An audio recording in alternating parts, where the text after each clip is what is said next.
Dimulai ya. Hati dan Bapak Ibu semua. Bismillahirrahmanirrahim. Assalamualaikum warahmatullahi wabarakatuh. Waalaikumsalam warahmatullahi wabarakatuh. Selamat pagi, salam sehat, salam sejahtera untuk semuanya. Sebelum diskusi dan proses belajar bersama kita mulai, kita awali dengan doa. Semoga apa yang kita lakukan berjalan lancar dan memberikan kita ilmu yang bermanfaat. Berdoa di bersila.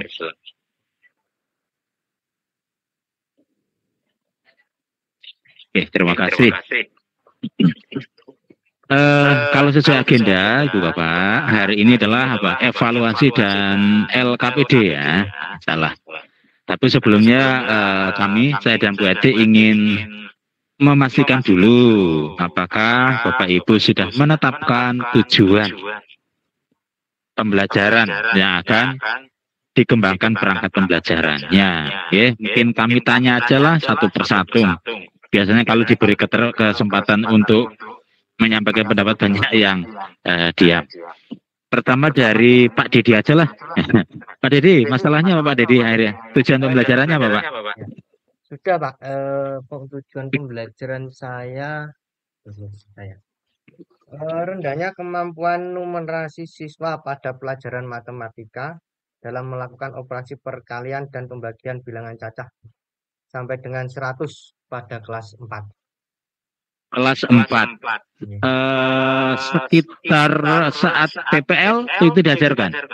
Itu belum Pak, kemarin belum saya ajarkan dan itu saya diperkirakan di ini setelah mid semester kemarin. Oktober berarti bisa?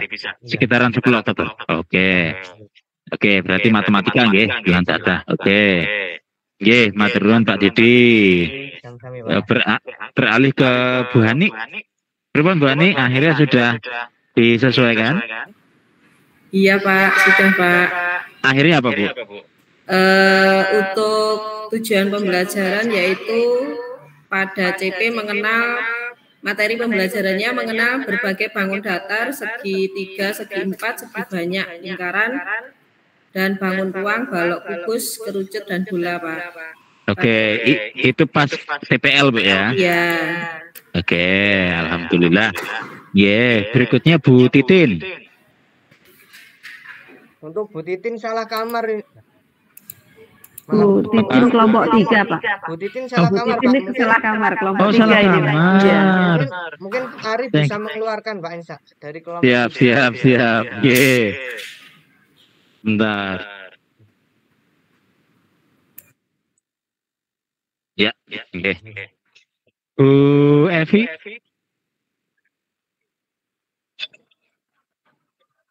Monggo Bu Evi. Ya tunggu Pak. Ya, tujuan pembelajarannya ya.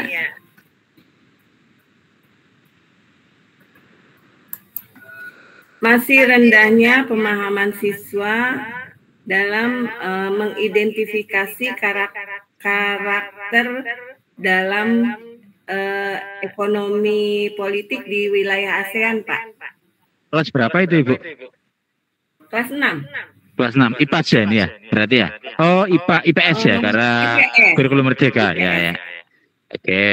Enggak, IPS, Pak, IPS. Kurtilas. Oh ya, Kurtilas ya, kalau IPAS kurikulum merdeka. Itu saat PPL, Bu ya, topiknya Bu ya? Iya, siap Pak. Oke, baik Bu. Pak Anton sudah aman lah, kemarin Pak Anton ya, atau ada perubahan? Aman tuh Pak Anton? Maaf Pak Ari. Alhamdulillah Pak. Monggo Ibu. Yang Bu Evi. Itu tema berapa Ibu? Tema berapa, subtema berapa, PB berapa? Karena kan itu tematik ya. Iya. Kalau tematik kan harus minimal 2 muatan gitu ya. 2 mapel. Iya. Ini masuk tema ini tema 4. Tema 4. Oke. Kok tema 4. Nanti kalau udah dikasih akses baru Ibu bisa share screen di situ. Siapin ya. Iya. Tunggu Pak, ada kendala nih Pak.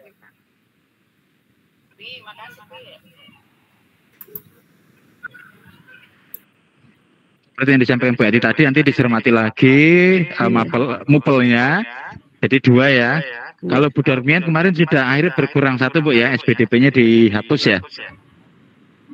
Karena kemarin ada yang 3 Bu Edi, dan Iya, Pak, setelah udah saya dipertimbangkan, kemarin apa ya, matematika, IPA, dan SPDP. Nah, akhirnya direnungkan 2 saja yang lebih pas gitu. Iya Pak Ari. Terus siapa lagi nih ya, sebentar. Pak Didin, gimana Pak Didin?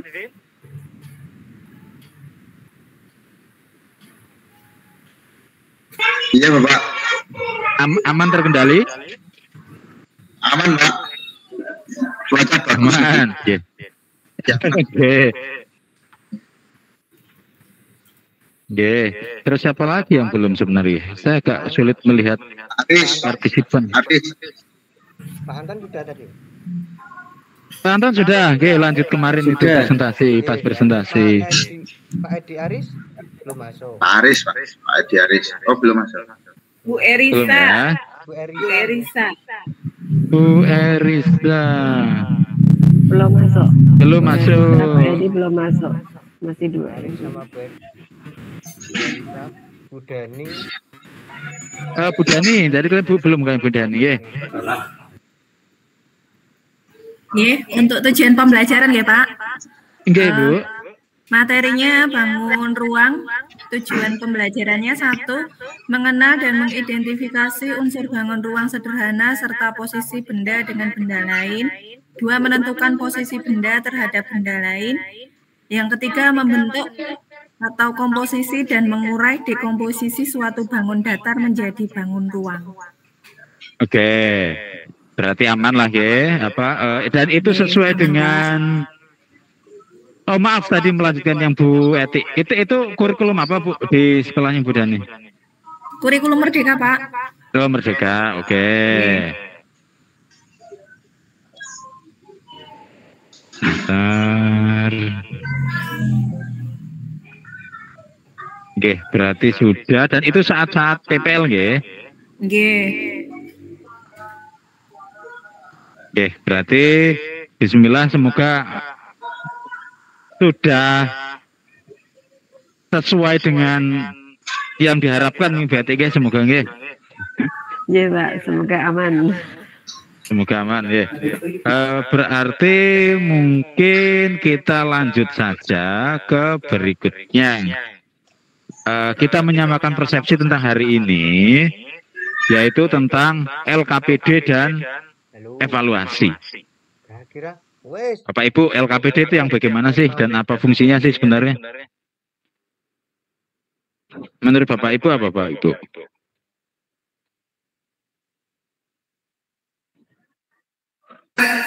Pemberian lembar kerja Pak kepada siswa. Lembar kerja, apa itu Bu lembar kerja Bu? Ya misalnya seperti tes tertulis gitu Pak. Tentang berarti materi yang telah disampaikan.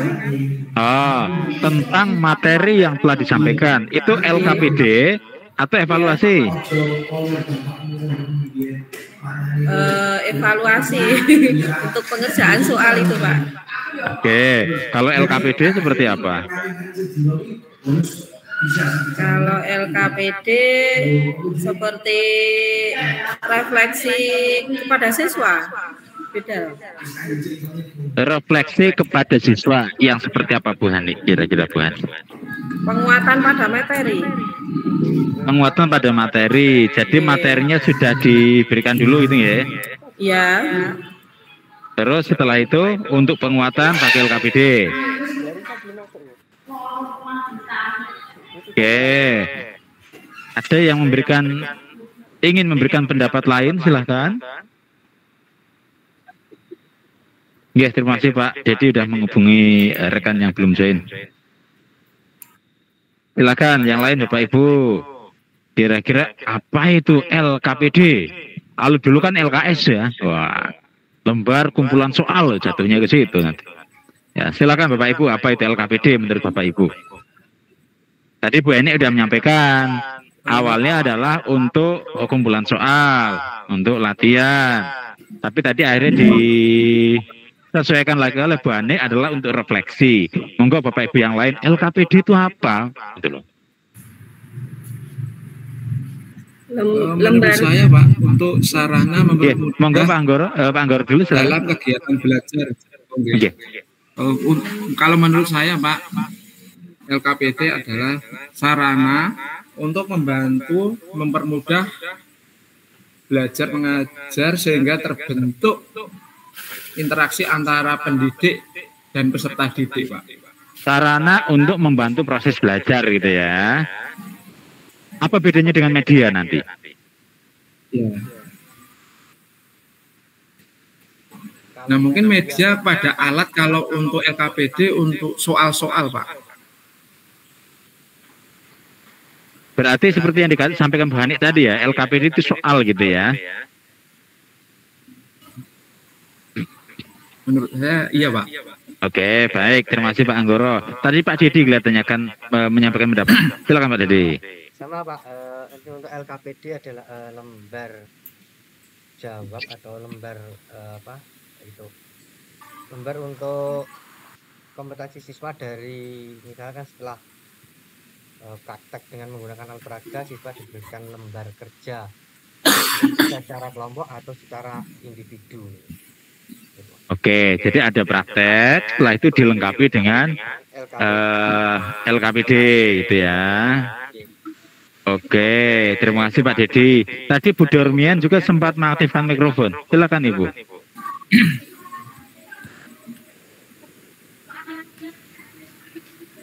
Sama Pak, pengertian saya sama Pak Anggoro sebagai itu proses belajar. Jadi sebagai alat bantu ya untuk proses belajar. Iya, alat bantu Pak. Baik. Saya, Bu Evi tadi juga mengaktifkan. Silakan Ibu. Kalau menurut saya LKPD itu adalah salah satu untuk mengembangkan pada tujuan belajar yang berkaitan dengan kompetensinya ya gitu ya Pak ya. Dan menyelesaikan tugas misalnya di kelas 6 setelah diskusi gitu. Alat ini untuk menyelesaikan masalahnya ya dengan LKPD itu gitu. Oke, berarti kira-kira bentuknya seperti apa Bu Evi? Oke, bentuknya seperti apa nantinya? Bentuknya ya seperti misalnya misalnya saya nih contohnya kan mau mengidentifikasi ASEAN gitu ya Pak ya. Jadi si siswa dari mana nih misalnya antara Indonesia dengan Thailand persamaannya di mana gitu. Oke, iya baik Bapak Ibu ya. Terima kasih banyak. Tadi pendapatnya sangat saling melengkapi ya. Jadi yang pertama tentu LKPD bukanlah soal seperti evaluasi ya. Oke lah bentuknya ada pertanyaan, ada isian ya. Tapi fungsinya adalah bukan seperti evaluasi sumatif gitu ya. Jadi isinya adalah tadi ya. Tadi ada Pak Dedi misalkan LKPD diberikan setelah ada praktek. Jadi setelah siswa praktek kemudian diberikan lembar kerja yang untuk diisi. Bisa juga Pak Anggoro tadi menyampaikan untuk membantu dalam proses pembelajaran. Iya bisa juga. Ya, jadi LKPD adalah memang lembar kerja ya. Namanya adalah lembar kerja. Jadi artinya membuat siswa bekerja ya. Bekerjanya tentu dalam proses pembelajaran. Ya, jadi apa sih LKPD? Ya isinya bagaimana sih? Ya tentunya pertama LKPD sangat mungkin menyesuaikan dengan model pembelajaran yang kita gunakan. Ya. Contoh misalkan di IPA gitu ya. Tadi karena Pak Didi menyebutkan praktikum gitu ya. Di IPA pakai pembelajarannya eksperimen misalkan. Praktikum di laboratorium. Misalkan tentang topiknya adalah tentang sifat-sifat magnet. Jadi tentang mempelajari apa itu magnet. Nah, di pembelajarannya Mungkin pakai praktikum, anak diberikan magnet, anak diberikan berbagai macam benda, mulai kertas, plastik, besi, dan lain-lain. Lalu mereka diminta melakukan serangkaian aktivitas.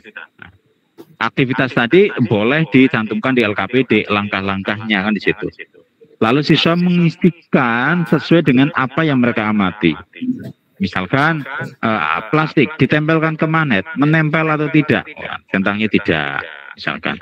Besi menempel. Ya, jadi apa sih tujuannya adalah untuk merekam proses belajar siswa tadi.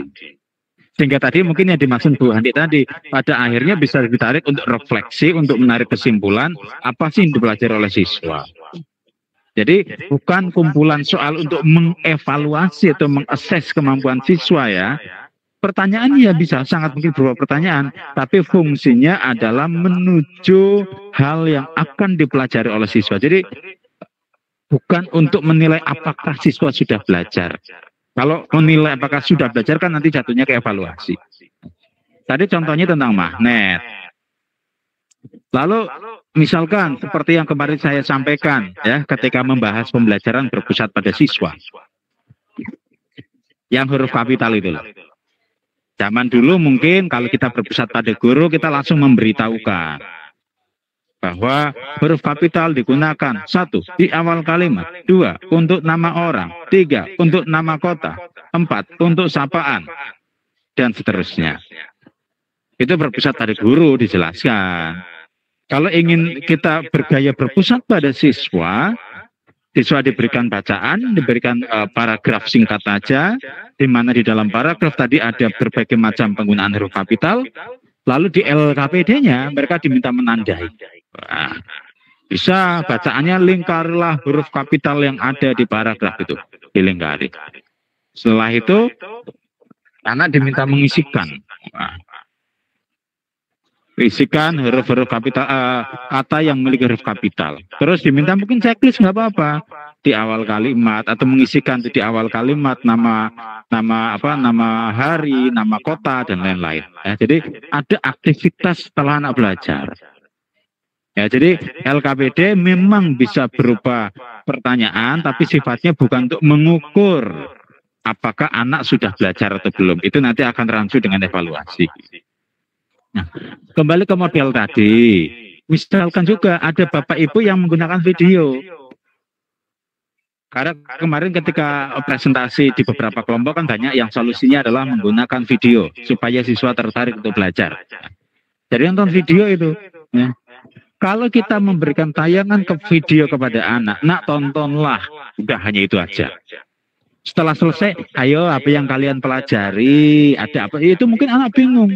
Wong awalnya hanya diminta nonton, tiba-tiba dari durasi 10 menit video ditanya apa yang mereka pelajari. Mungkin tidak terlalu mudah bagi sebagian anak, karena ada begitu banyak informasi yang ada di video.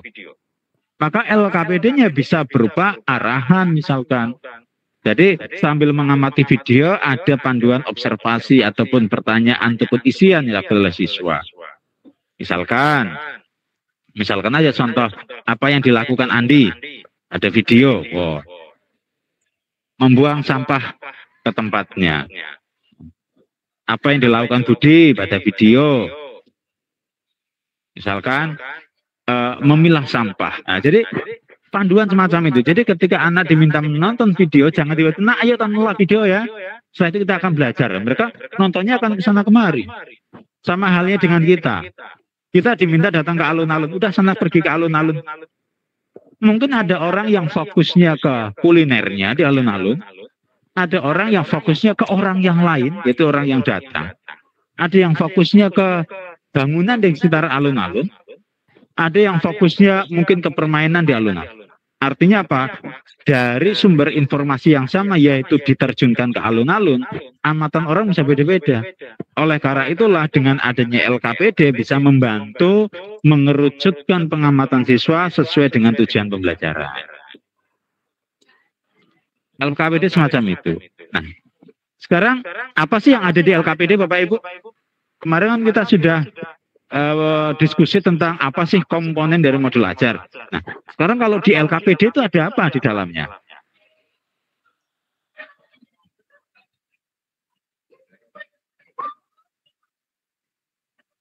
Kira-kira ada apa aja pada LKPD?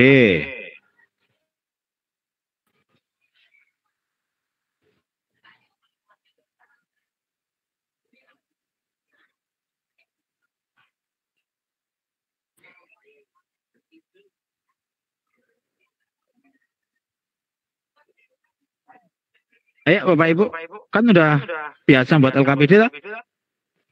Biasanya ada apa saja di situ?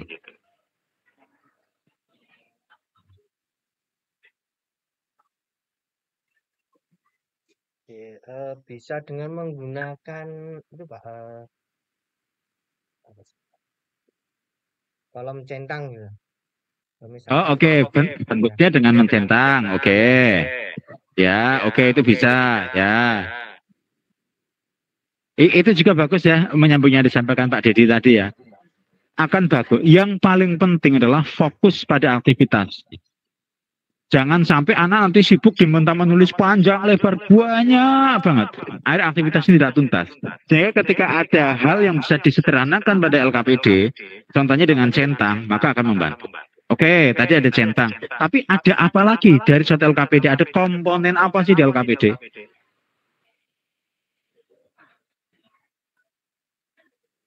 Ya simpel aja, mulai dari yang sederhana. Identitas, ya kan? Yang kemarin juga sering disampaikan Bu Eti kan? Di atas ada identitas. Ya. Ada tujuan, boleh mencantumkan tujuan. Tentang tujuan Bapak Ibu, ini sudut pandang saya ya, tidak berarti Bapak Ibu harus ikut dengan saya. Di RPP atau modul ajar kan ada tujuan. Ada itu. Kalimatnya mungkin dengan yang sudah sering kita kenal.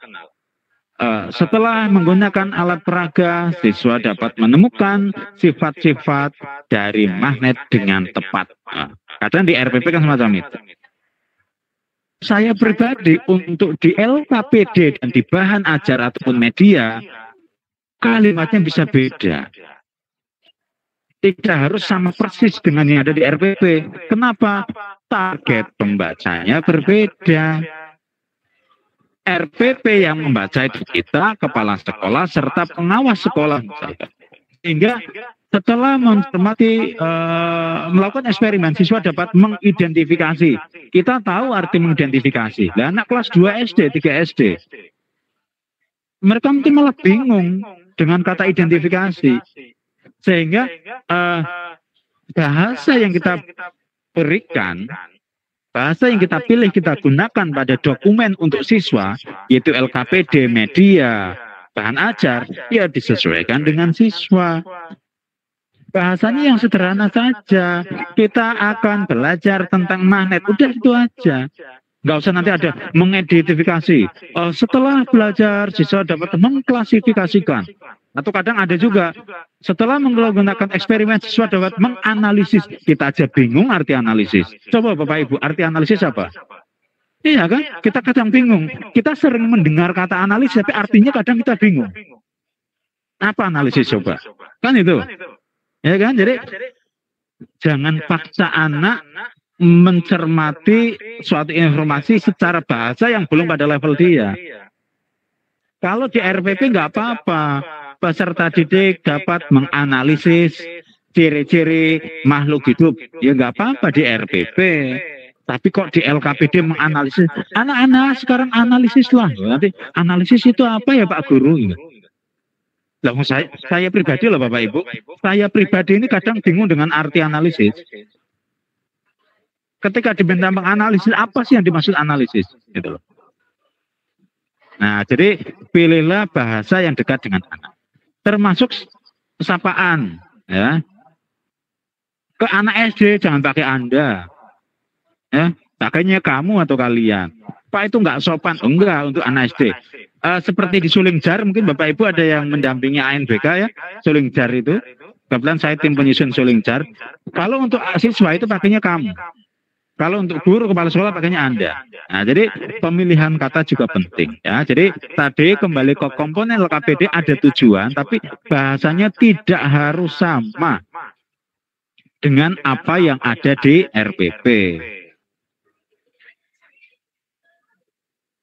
Sama halnya kadang ada misalkan LKP, tadi kan saya sampaikan, LKPD kadang mengikuti model pembelajaran yang kita gunakan. Sehingga ketika pembelajarannya pakai pendekatan saintifik, kadang pada body LKPD-nya juga mengikuti alurnya. Mengamati, menanya, ya kan? Mengumpulkan informasi, menalar misalkan tuh. Jadi ada alur semacam itu. Tapi sekali lagi apa? Terminologinya tidak harus sama persis. Ayo menalar, anak SD, kelas 2 SD, menalar apa itu nalar Bapak Ibu kan itu. Bingung nanti mereka. Ya, pakai label aja yang mudah untuk anak itu loh. Pakai aja yang mudah, ayo temukan, ayo lihat, gitu aja nggak apa-apa. Misalkan menanya itu. Wah, apa itu menanya Bapak Ibu guru? Apa bedanya dengan bertanya? Ayo. Bingung lagi tuh, apa beda menanya? Kita pakai bahasa yang sederhana untuk anak. Apa yang ingin kalian ketahui? Nah, apa yang kalian temukan? Jadi pakai bahasa yang mudah, ya. Oke, jadi LKPD sekali lagi komponennya adalah membuat tujuan, tetapi silakan bahasanya disesuaikan dengan siswa. Kita belum ke evaluasi ya, kita LKPD. Jadi sekali lagi nanti disesuaikan targetnya anak kelas 1 SD, kelas 2 SD juga ada ketentuan lain, yaitu apa? Ukuran font Bapak Ibu. Berapa ukuran fontnya? Ada yang tahu? Monggo Pak Dedi. Berapa? Di LKPD, Pak. Di LKPD untuk dokumen untuk anak kelas 1 SD. Kelas 1 16, Pak. 16. Banyaknya kata dalam satu kalimat? Dalam kata antara 3 sampai 4. Nanti mohon Bu Eti diralat kalau saya salah ya. Artinya kadang untuk anak kelas awal juga 14 oke lah, tapi jangan yang 12 ukuran fontnya. Tadi kalau 16 kelihatannya besar sekali, tapi saya nggak tahu nanti ya. Tapi intinya jangan disamakan dengan anak pada usia yang sudah kelas atas kan itu. Monggo nanti secara detail bisa dicermati lagi ketentuannya. Ada berapa? Oh maksimal 6 kata. Jangan sampai nanti kita panjang lebar kali tinggi. Jadi artinya ada hal teknis juga yang perlu kita perhatikan. Oke. Sementara LKPD itu dulu sebelum ke evaluasi, monggo Ibu Eti ada hal untuk menambahkan hal-hal yang kiranya penting disampaikan kepada teman-teman. Monggo Ibu. Ya, terima kasih Bapak. Untuk tadi yang tentang tata tulis kelas 1 nggih Bapak Ibu. Jadi nanti dalam pemilihan huruf pun Bapak Ibu juga harus cermat. Karena di kelas 1, kelas 2 itu kan baru taraf masih belajar. Jadi untuk pemilihan hurufnya misalkan seperti huruf T. T itu dalam jenis-jenis huruf di komputer kan beda-beda nih Bapak Ibu. Jadi nanti silahkan disesuaikan dengan bentuk dasar huruf T. Kan ada yang semacam lenggungnya, ada yang hanya lurus saja gitu ya. Nanti silakan pilih apa jenis huruf yang sesuai untuk kelas 1. Dan untuk yang sekarang ini kelas 1, kelas 2 itu fontnya adalah biasa digunakan jenis Tahuma ukuran 12. Tahuma 12. Tapi kalau untuk yang kelas 4, 5, 6 itu sudah di Tahuma 11 saja sudah cukup. Dan untuk huruf A juga nanti Bapak Ibu juga harus, kalau mau bagus memang saya seringnya bersama teman itu beberapa jenis itu, jadi kita tata. Tapi untuk pembuatan ini tugas-tugas seperti ini memang tidak memungkinkan ya. Jadi nanti silakan dipilih jenis hurufnya yang A seperti apa yang sesuai. Kalau biasanya sekarang yang digunakan di SD itu jenisnya adalah Tahuma, bukan Time New Roman tapi Tahuma kalau yang sekarang. Tuh. Itu saja Pak Ari. Ya, terima kasih. Iya, terima kasih banyak Bu Eti. Iya, Bapak Ibu, jadi memang wah kok ribet ya Pak ya? Ya tujuan kita kan memfasilitasi anak supaya mudah kan di situ. Ya kan? Jadi memang supaya anak-anak lebih nyaman dalam belajar, menyesuaikan dengan kebutuhan mereka. Nanti silakan Bapak Ibu ya, secara substansi itu, secara tampilan saya yakin Bapak Ibu sangat kreatif ya. Cuma mungkin sedikit menyampaikan, kita tetap menggunakan prinsip POI ya, point of interest ya. Fokus utamanya apa? Jangan sampai ada banyak hiasan itu ya, yang sangat dominan akhirnya mengaburkan isinya. Jadi penuh gambar itu, gambarnya ngeblok banyak sekali, teksnya kecil-kecil ya. Nah, silakan nanti disesuaikan ya. Hal teknis pun perlu diperhatikan. Oke, tentang LKPD ada yang ingin ditanyakan, Bapak Ibu?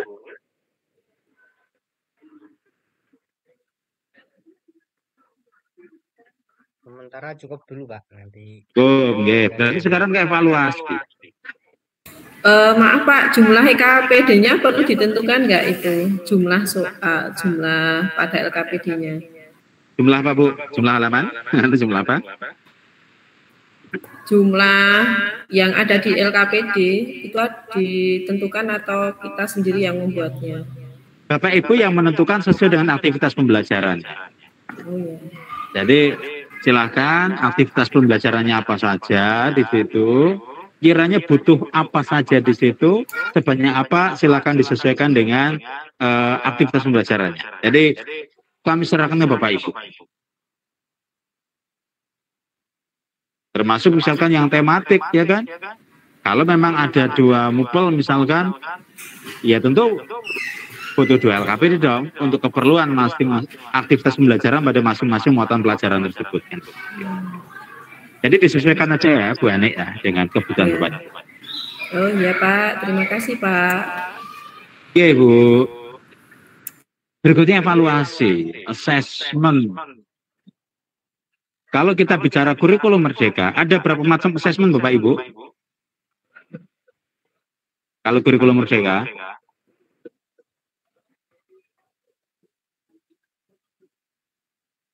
Dua. Apa saja Pak Dedi? Diagnostik dan apa sih Pak yang satu lupa saya Pak. Oke, ada 2. Oke, Bapak Ibu yang lain?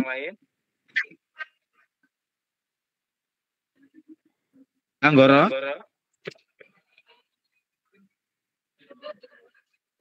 Ya, ada berapa? Formatif. Formatif? Ya. Terus? Sumatif. Sumatif? Terus? Tadi diagnostik sudah sama Pak. Diagnostik, oke. Ya. Kita sepakati satu persatu. Formatif dan sumatif itu apa sih? Bedanya apa di antara kedua itu, Bapak Ibu?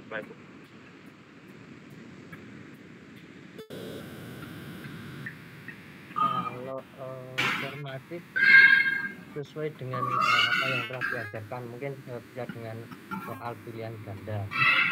Oke. Ada yang mati bahkan. Oke. Sumatif adalah untuk penilaiannya secara subjektif sesuai dengan kemampuan siswa. Maksud secara subjektif itu yang bagaimana?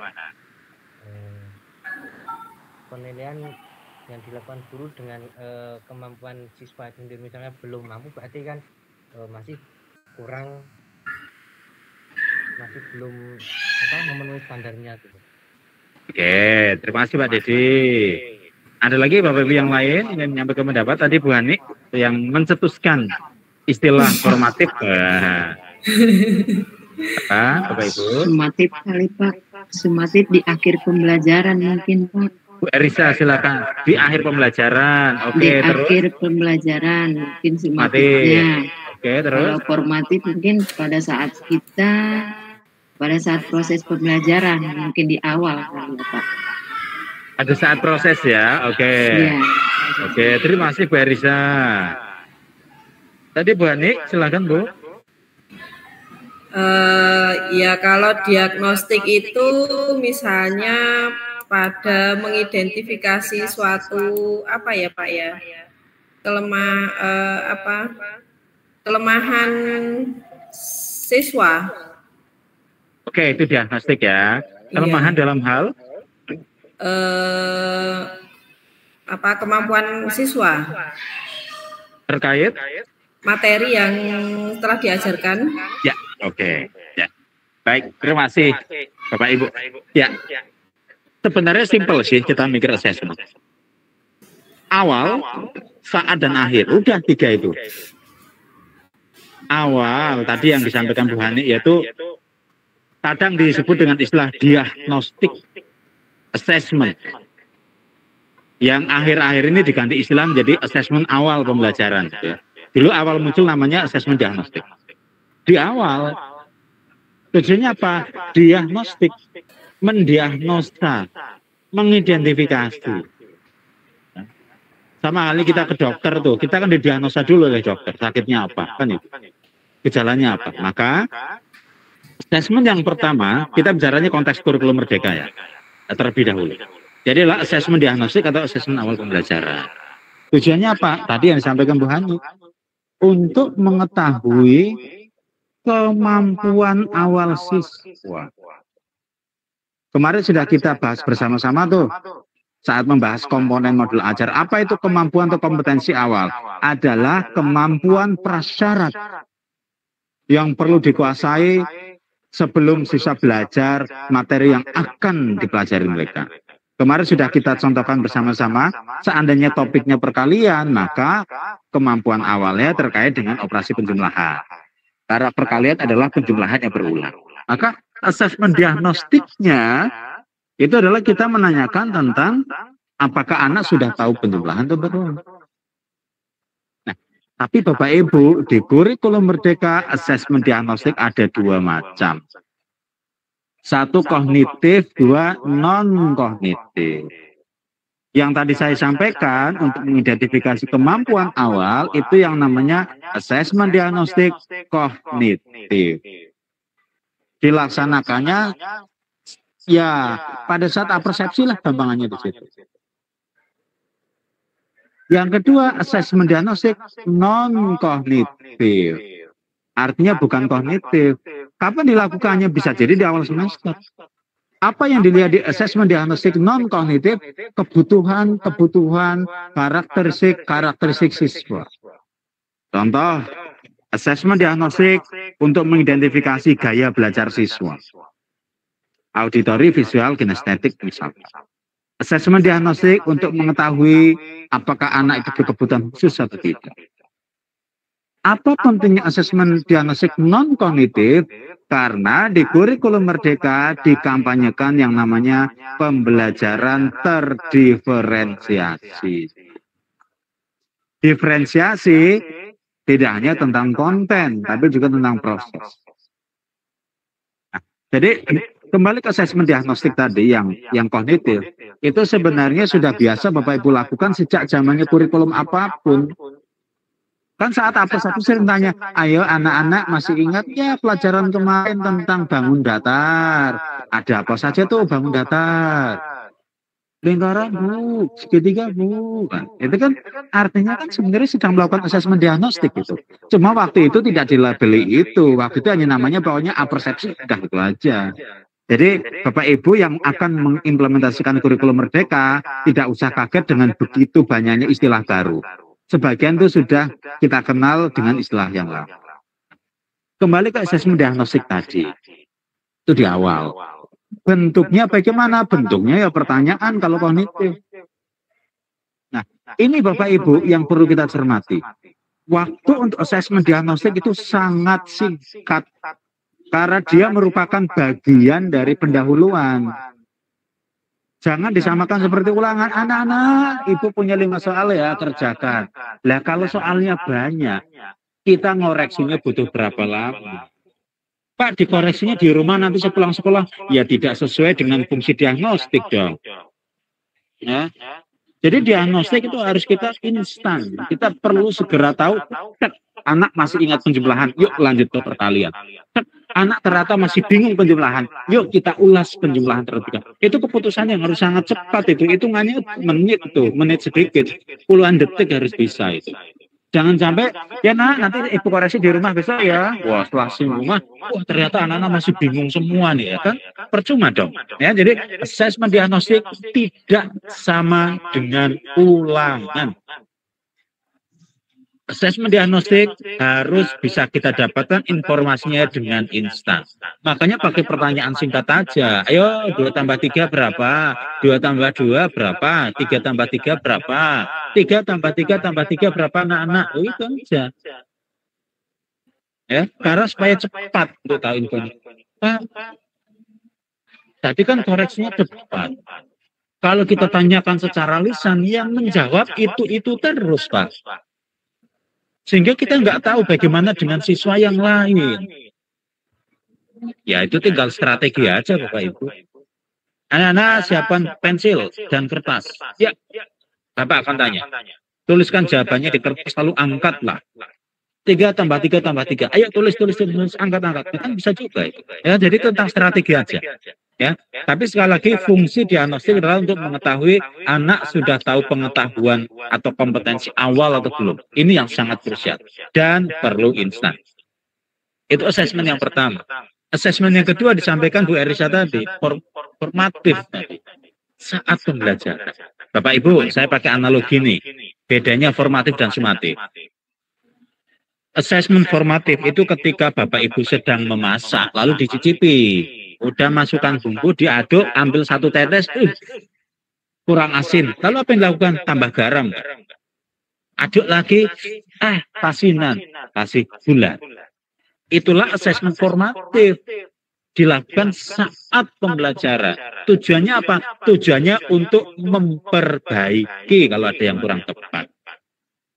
Ketika anak ada yang bingung, oke, berarti saya ulang lagi nih. Tadi kok sudah dijelaskan ternyata masih bingung, saya ulang lagi. Itu formatif, masak. Kalau sumatif, masakannya sudah di meja. Iya, Ibu Erisa masakannya enak sekali. Itu udah menilai di akhir. Tidak untuk kita berikan garam lagi, kok. Jika ambonnya udah jadi kok. Nastarnya udah jadi kok. Enggak kita masak lagi, gitu loh. Ya, jadi asesmen sumatif tujuannya apa? Untuk mengevaluasi ketercapaian tujuan pembelajaran oleh siswa. Makanya di LK 2.3 kan apa di kolom 2 adalah evaluasi. Penilaiannya bagaimana? Kan itu. Ya, jadi sumatif adalah untuk mengukur ketercapaian pembelajaran oleh siswa. Bentuknya bagaimana? Ya sesuaikan aja. Kalau tujuan pembelajarannya tentang keterampilan, ya mungkin uji unjuk kerja. Misalkan tujuan pembelajarannya adalah kemarin, maaf saya lupa, kemarin Pak Anton atau siapa ya, yang membaca dengan intonasi yang tepat. Ya jangan sampai tesnya tes tulis. Wong tujuan pembelajarannya membaca dengan intonasi yang tepat, kok tesnya tulis, ya kita nggak tahu intonasinya pas atau enggak. Berarti tesnya unjuk kerja dong. Anak diminta membaca, kita nilai dengan rubrik skor, kan itu. Jadi semua harus kembali ke tujuan. Anak membaca lancar, ya nggak bisa dengan tulis dong. Itu menulis lancar namanya. Ya, membaca lancar ya tesnya dengan tes unjuk kerja. Kita berikan rubrik skor. Oh, anak membaca dengan tepat. Anak membaca dengan cepat. Jadi ada rubrik skor. Jadi asesmen sumatif adalah untuk menilai ketercapaian pembelajaran. Bentuk soal bagaimana? Ada banyak, silakan disesuaikan. Lalu bagaimana menyusun instrumen evaluasi? Ya tentunya apa? Ada yang namanya indikator soal. Indikator soal itu apa Bapak Ibu?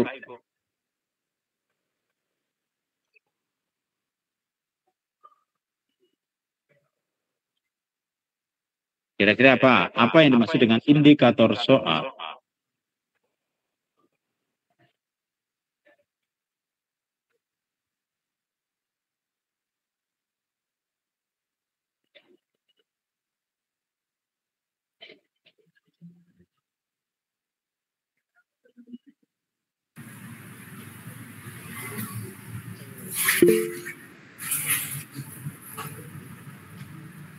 Ya Pak, indikator soal itu adalah tolak ukur pencapaian KD yang bisa dibuktikan secara terukur melalui perubahan perilaku, pengetahuan, dan keterampilan, Pak.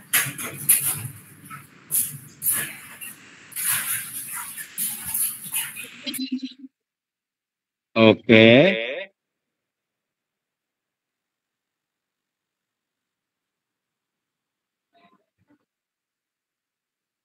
Oke, terus yang lain?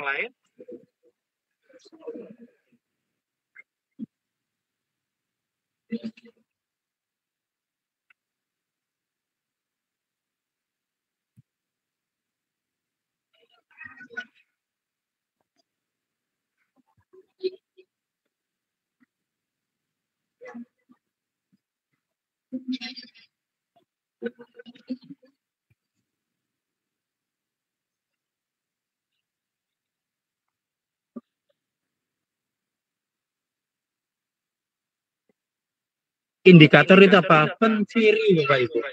Ya. Indikator pencapaian kompetensi. Ciri-ciri kompetensinya tercapai.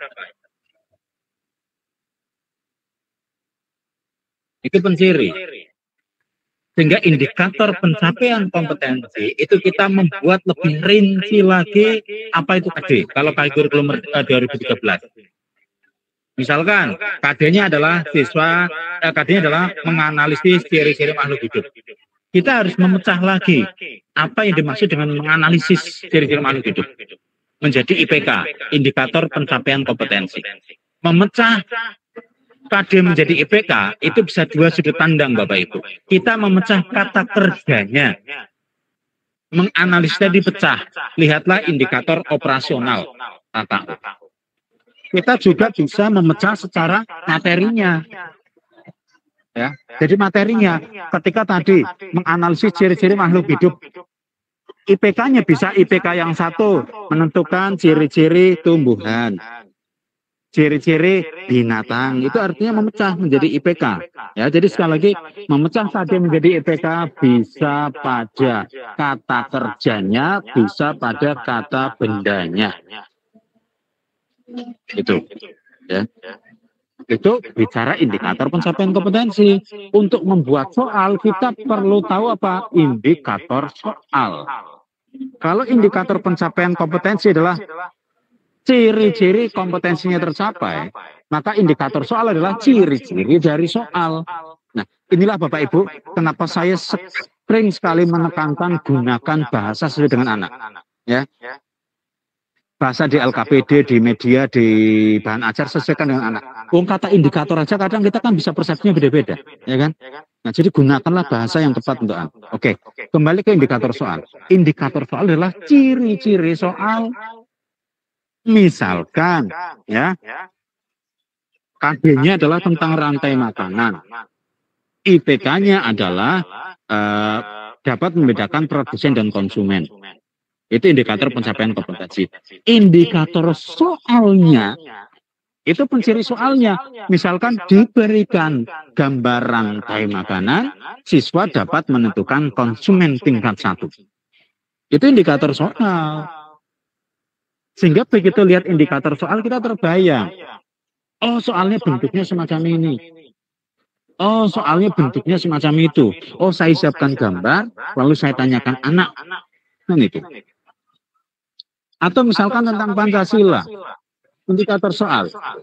Diberikan gambar perilaku siswa, siswa dapat mengidentifikasi perilaku yang sesuai dengan sila pertama, misalkan. Artinya orang terbayang itu. Orang terbayang wujud soalnya semacam apa. Ya. Mohon maaf kalau ini agak ramai, saya sedang mendampingi anak saya lomba matematika soalnya, jadi ini agak mojok. Ya. Jadi sekali lagi indikator soal adalah ciri-ciri, tanda-tanda bentuk soalnya seperti apa.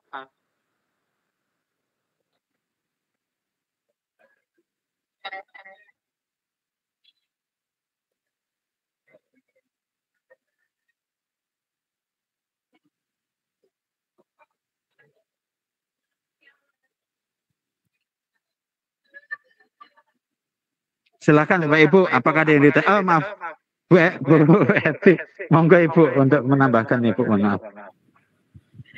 Menambahkan sedikit saja Pak Ari, terkait nanti Bapak Ibu dalam menyusun evaluasi, terutama untuk yang pengetahuan ya Bapak Ibu.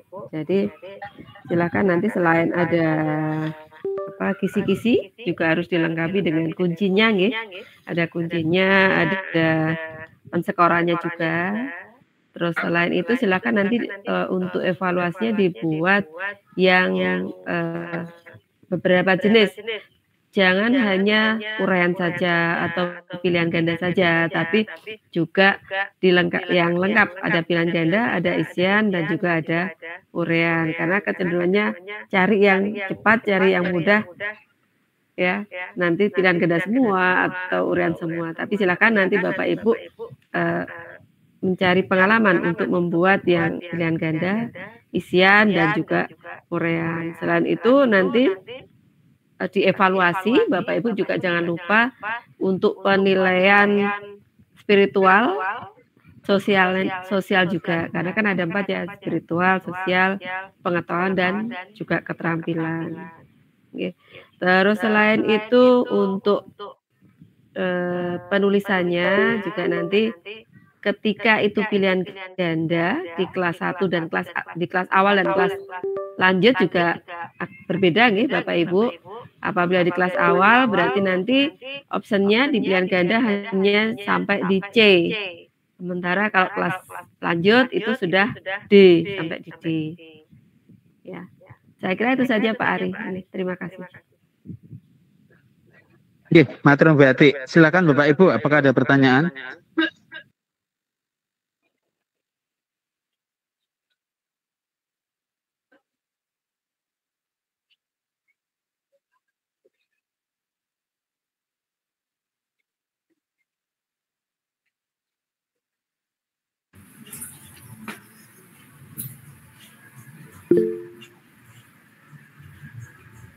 Mau tanya Bu Iti?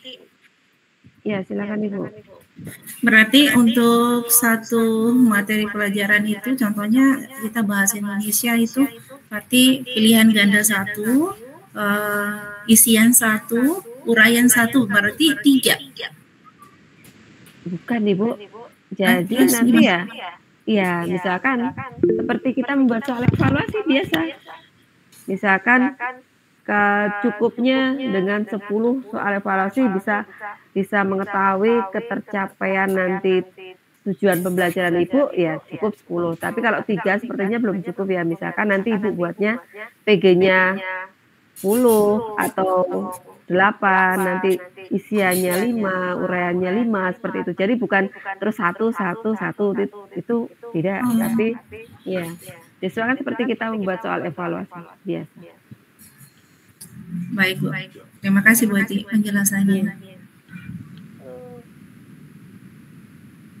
Tanya Bapak Ibu, ini untuk mengenai di LK ini kan ada 4 kolom gitu, dari metode, kebutuhan instrumen, rencana pengembangan dan hasilnya.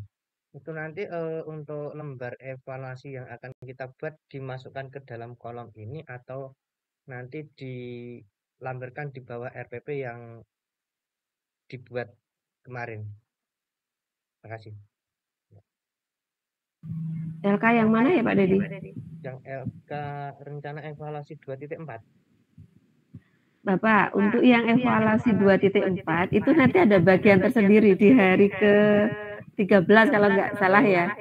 Ini evaluasi untuk mengetahui ketercapaian pembelajaran, tujuan pembelajaran kita. Kalau evaluasi yang 2.4 itu evaluasi nanti ketika Bapak Ibu itu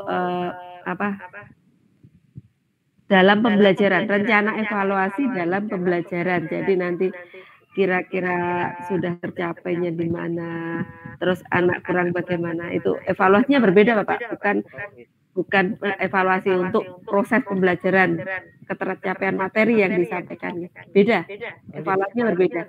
Saya kira kan untuk masuk pembuatan rencana evaluasi ini dimasukkan ke LK ini Bu.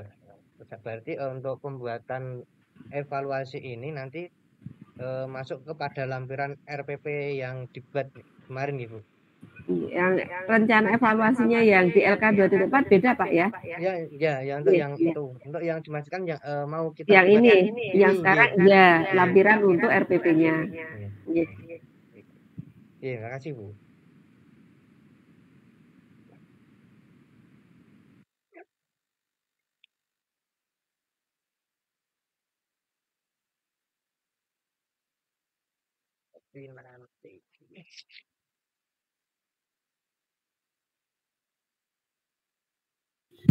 Silakan Bapak Ibu, ada lagi nomor boten?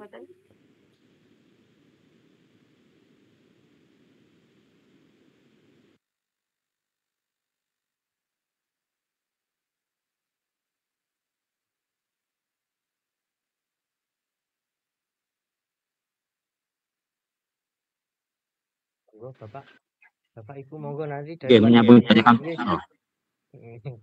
sebelum menyambung tanya Pak dari terakhir. Jadi memang ada dua evaluasi yang berbeda ya. Ini memang mungkin agak membingungkan ya Bu Eti ya, karena menggunakan evaluasi. Yang dikerjakan hari ini dalam konteks assessment lah ya, yang tadi dibahasakan Pak Didi sebagai lampiran dari LKPD. Jadi evaluasi yang dari ini adalah yang dievaluasi, yang diakses adalah siswa Bapak Ibu. Apakah sudah mencapai tujuan pembelajaran atau belum? Ingat di LK 2.3, kolom satunya adalah tujuan, kolom 2-nya adalah penilaiannya akan bagaimana. Ini yang dimaksud di kegiatan hari ini. Yang di LK 2.4, yang dievaluasi adalah bukan Bapak Ibu, tetapi seluruh proses yang dilakukan Bapak Ibu.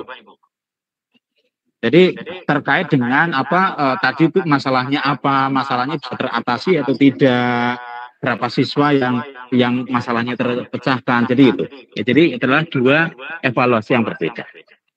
Oke. Ada yang ditanyakan Bapak Ibu?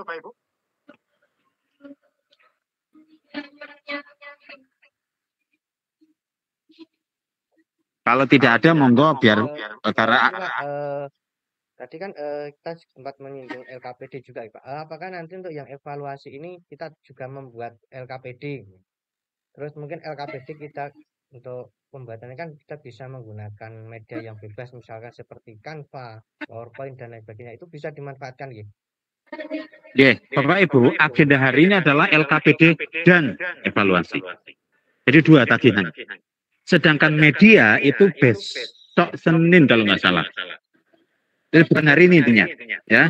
Jadi hari ini adalah LKPD dan evaluasi. Ada dua Bapak Ibu, ya. Media, terus nantinya akan ada bahan ajar itu akan terpisah. Jadi monggo Bapak Ibu sekali lagi menegaskan bahwa yang dibuat hari ini ada dua, yaitu LKPD dan evaluasi. Dan harapannya apa? Berorientasi pada HOTS, ya. Ada soal HOTS-nya. Karena itu yang dinilai. Ya. Jelas ya, tidak Bapak Ibu semua ya.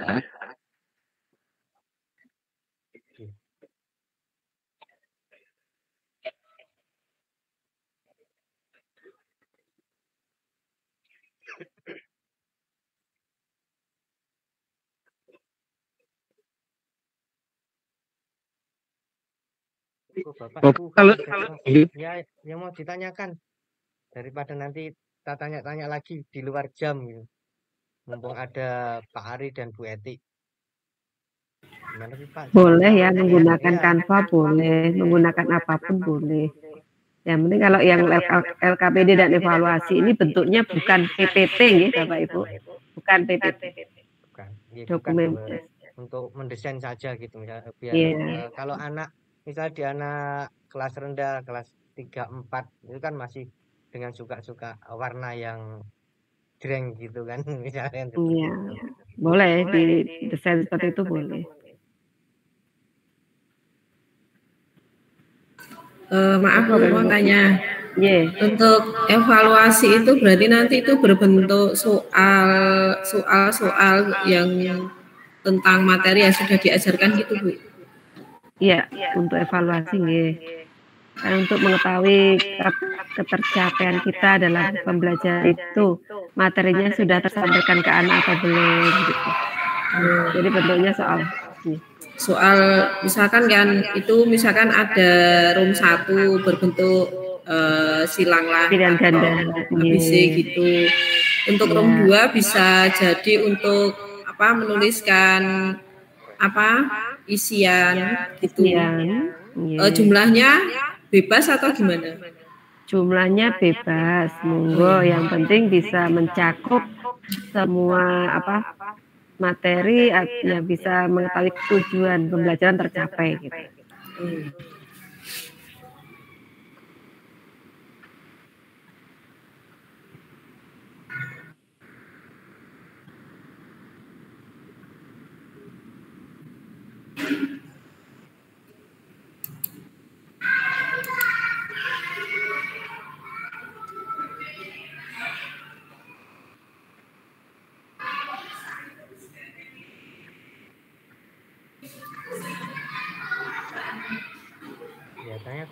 Mau bertanya Bu Eti?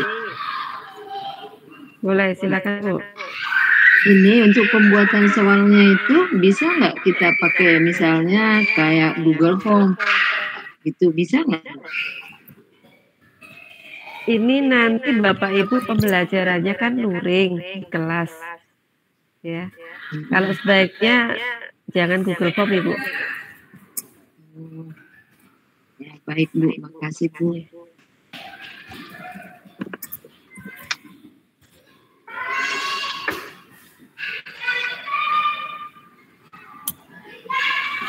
Mau tanya Bu. Iya Pak, silakan Pak Anton. Untuk pembuatan LKPD-nya itu apakah tertera di situ ada komponen intinya atau tujuan pembelajarannya?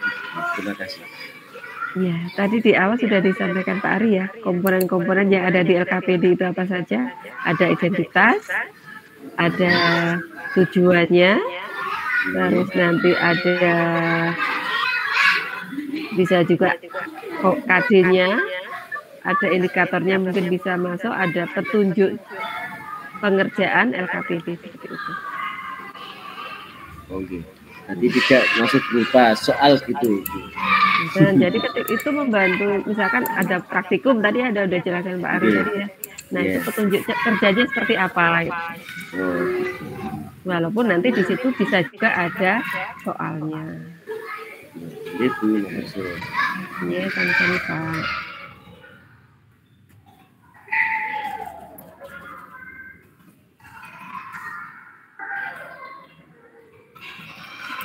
Yang lainnya silakan.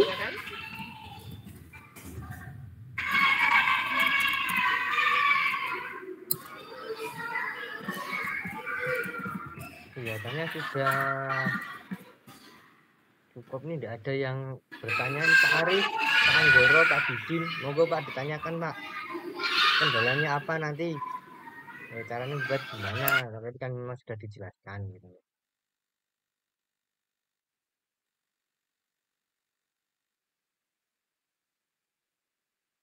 Sudah ditanyakan langsung. Mau tanya lagi Pak? Untuk pengerjaan atau LKPD-nya itu kan untuk kelas rendah itu kan kita buat dengan kata sedemikian rupa yang mudah sehingga anak bisa memahami. Nah, untuk memberikan tugasnya, apakah dengan materi atau beberapa soal yang perlu kita berikan kepada siswa, karena mengingat durasi yang kita pakai itu sedikit, apakah berkaitan dengan LKPD-nya itu harus menggunakan soal-soal yang begitu banyak atau hanya sedikit saja? Terima kasih.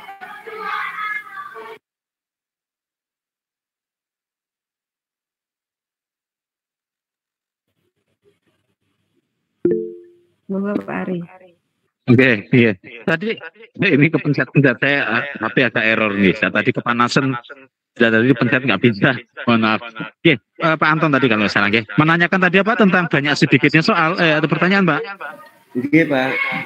Itu sama dengan pertanyaan Bu Ani tadi. Bu Ani udah menanyakan hal yang sama tadi. Jadi disesuaikan dengan aktivitas pembelajaran Bapak Ibu. Ya, jadi tidak ada minimal 10 pertanyaan, nggak ada. Jadi disesuaikan dengan aktivitas pembelajaran Bapak Ibu. Apalagi kalau ada yang menggunakan model pembelajaran tertentu, bisa jadi Bapak Ibu aktivitas di LKPD-nya mengikuti sintaksnya. Bisa jadi itu, sehingga agak banyak. Jadi tidak ada batasan maksimal minimal secara baku. Monggo disesuaikan aja.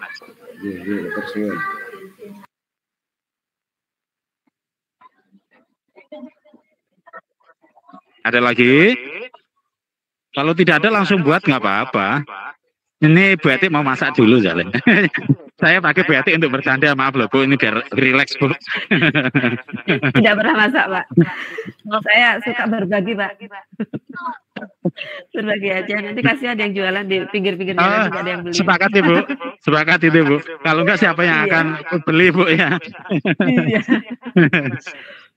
Silakan Bapak Ibu, kalau tidak ada yang tanya, kita mungkin bisa kerja individu. Kita berlanjut nanti siang atau nanti sore. Nanti kami sampaikan di WAG. Oke, kalau tidak ada, mohon izin Bu Eti, Ibu Bapak semua, kita akhiri dulu. Terima kasih banyak. Semoga nanti semakin semakin produktif apa yang kita lakukan. Terima kasih banyak Bu Eti, Ibu Bapak semua. Sampai bertemu lagi nanti. Wassalamualaikum warahmatullahi wabarakatuh. Waalaikumsalam warahmatullahi wabarakatuh.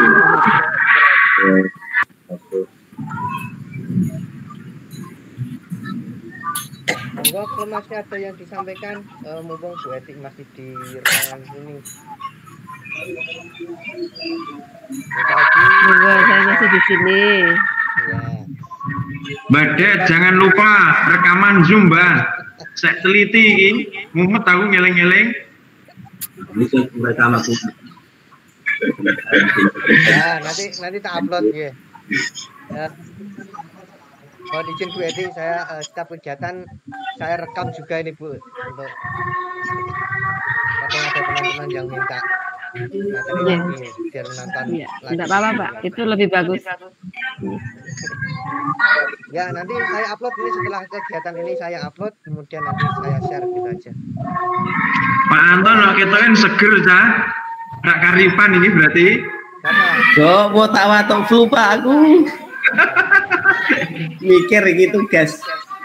Aku begadang karo Om Darwo iki lho, malah ganti jam 12. Ngebel. Tugasnya tidak usah dipikir Pak, dikerjakan alon-alon salah. Betul, iya. Ya, nanti kalau kurang sempurna ya disempurnakan. Oh, berarti mau bertanya sakit nggih? Sakit, monggo Pak. Berarti untuk LKPD-nya itu kan terperinci gitu. Ada tujuan, KIKD dan sebagainya. Nah, untuk evaluasi itu berarti hanya sekedar memberikan soal kepada siswa gitu kan? Jadi kalau evaluasi ya hanya soal saja. Beda dengan LKPD. Kalau LKPD memang harus lengkap, ada kompetensi dasarnya, ada petunjuk pengerjaannya. Kalau yang evaluasi cukup langsung soal saja. Nanti dilengkapi dengan tadi ada kisi-kisi, terus kuncinya dan skorannya. Gitu. Soal, kunci dan bisa dipahami Pak Anton. Penskoran, sama kisi-kisinya.